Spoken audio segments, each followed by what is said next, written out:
What's up, everybody? Anthony here. So we're going to talk about the first event on the South Shore Showdown, which is Outlaw's Brawl.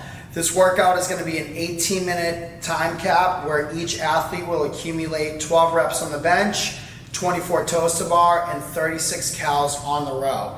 How that's going to be broken up is each athlete from athlete 1, 2, 3 will go about that rep scheme in an individualized pattern. So athlete number 1 will accumulate 3 rounds of 4 reps on the bench press. Then we're going to do 8 toes to bar and 12 calories on the row. Once they've completed their 3 rounds, athlete 2 will complete 6 reps on the bench, 12 toes to bar, and 18 cal row for 2 rounds. Athlete number 3 will go through 1 round of 12 reps on the bench, 24 toes to bar, and 36 cal row.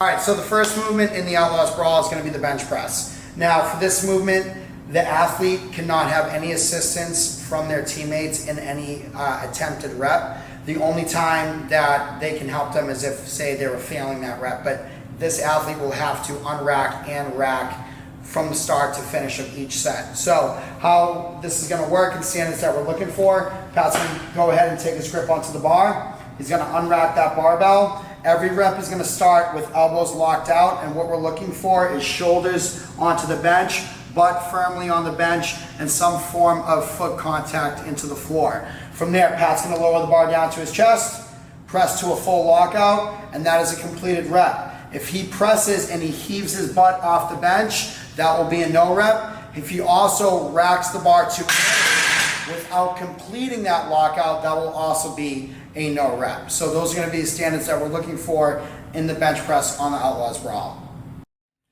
All right, for our second movement in the Outlaws Brawl, we have toes to bar for the intermediate, hanging knee raises for the scale division. Each team will be doing these toes to bar in the center rigs behind where they're bench pressing. For our intermediate class, your toes to bar rep has to start with you on the rig, feet behind the rig post.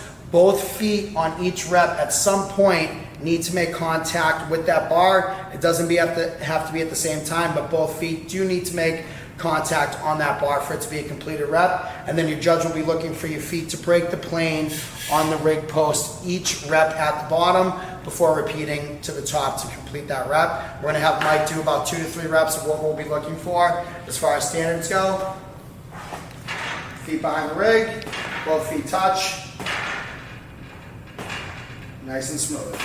That is a no rep. And the reason why that is, those feet are not breaking behind.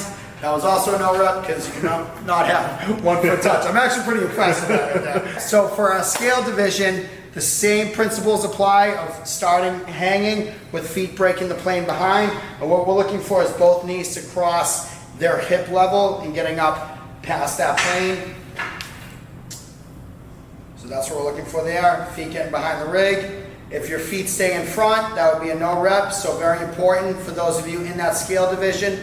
Crossing back, that would also be a no rep there because those knees weren't high enough and we're not doing scissor kicks. Okay, the last movement in the Outlaws Brawl is going to be calorie row.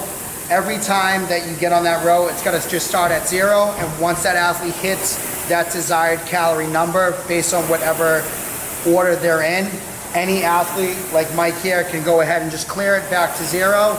Once he finishes his last row, Mike, starting as the second athlete in line, can then run to the bench, get on it, and start cooking. Yeah.